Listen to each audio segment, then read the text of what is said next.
Welcome to the Explainer. Today, we're going to do something a little different. We're stepping onto a live trading floor, metaphorically speaking, to dissect one single chaotic morning session. Our goal? To uncover the critical lessons that are so often hidden in all that noise.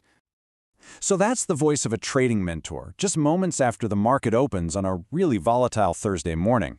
I mean, the session's barely even started, and a massive, totally unexpected price gap is already throwing everything into chaos. So what happens when a trader's day starts this far off the rails? You know, the session kicks off not with some clear, well-thought-out strategy, but with a perfect storm of problems hitting traders all at once.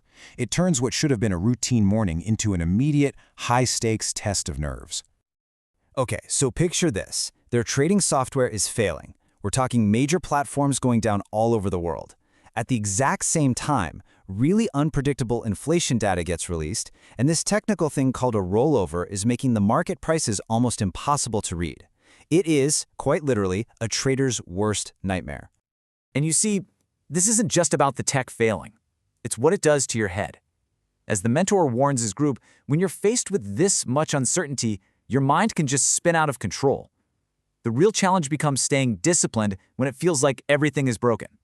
So you keep hearing this word, rollover. What in the world is that? And why was it causing so much chaos? To really get what's happening this morning, we have to understand this one technical glitch.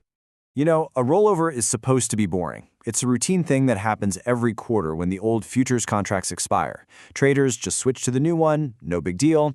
But on this particular day, that transition was anything but smooth. $232. That one number, that's the source of all this confusion.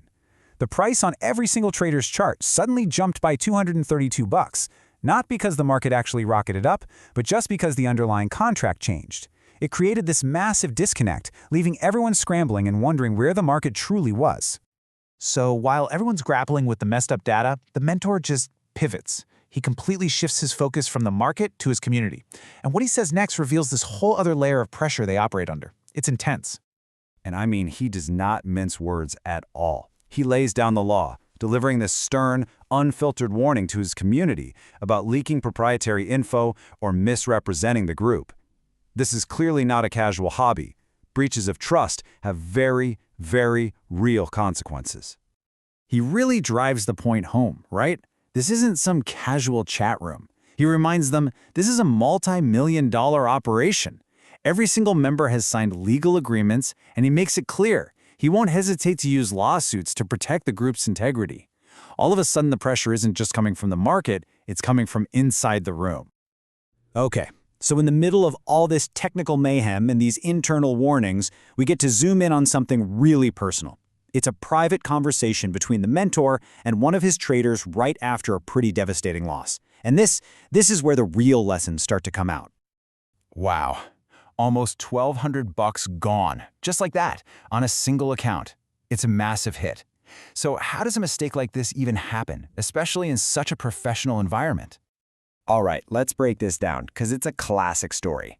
He jumps into a short trade around 9:53 a.m., right in the middle of this volatile market. But the key mistake, he didn't have a stop loss, a predefined exit point. So he just held on, hoping, as the market moved relentlessly against him. It turned what could have been a small paper cut into a massive wound. And this is the real kicker. When the trader explains why he did it, it's all about psychology. He said he was sick and tired of getting scared out of trades too early, only to watch them turn around and become profitable. So today, he decided he was going to stop his fear and just hold on, believing the market had to come back, and that single emotional decision was financially fatal. Now this is where a great mentor really shines. He doesn't yell, he doesn't scold, he uses this incredibly painful moment to teach probably the most important lesson in trading, knowing the difference between conviction and just plain stubbornness, and why discipline is absolutely everything. So let's put these two mindsets side by side.